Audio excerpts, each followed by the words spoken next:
जय माता दी। स्वागत है आप सभी का मेरे Hariom Sharma money tips channel पर। आज मैं आपको गुप्त नवरात्र के 7वें दिन की कथा सुनाऊंगा। 7वां दिन माता धूमावती का होता है।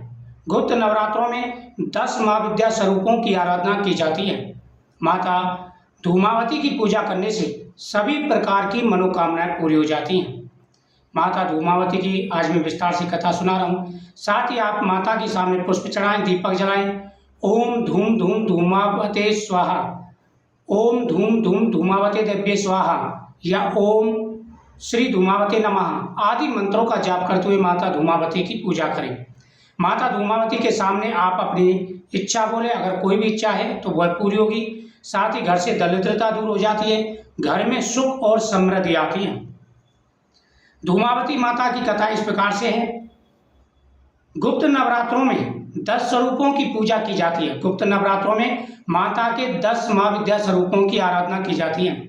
हर रूप की अपनी अपनी विशेषता है, रहस्य और तंत्र साधना में महत्व है। माता सती की 10 माँ विद्याओं में से धूमावती माता 7वीं माँ विद्या है।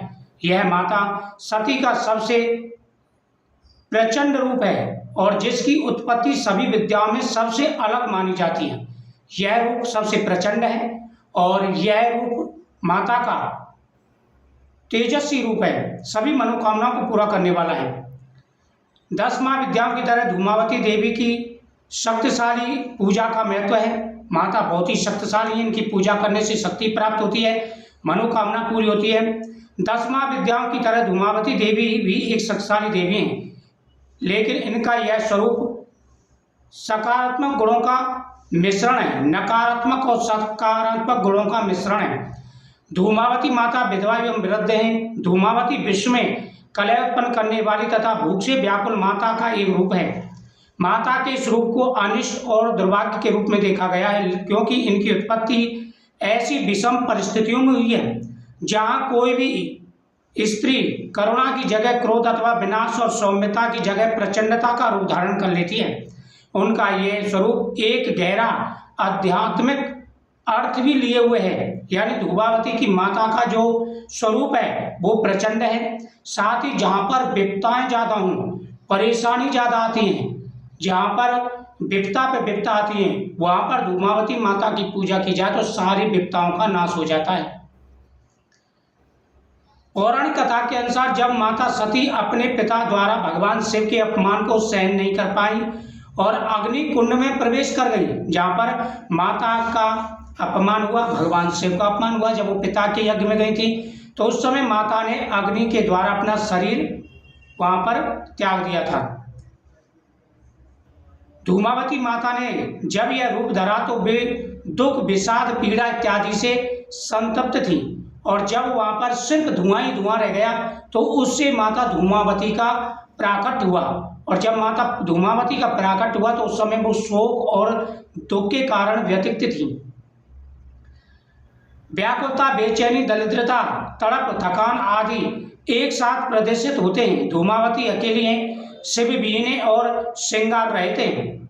मान्यताओं के अनुसार एक बार जब माता पार्वती को तीव्र भूख लगी तो उन्होंने भगवान शिव से भोजन मांगा। जब माता पार्वती को तीव्र भूख लग रही थी तो उन्होंने भगवान शिव से भोजन मांगा, लेकिन भगवान शिव ने थोड़ा इंतजार करने के लिए कहा। तो माता को भूख बहुत तेज लग रही थी, तो माता को भूख सहन नहीं हुई और उन्होंने भगवान शिव को ही निगल लिया।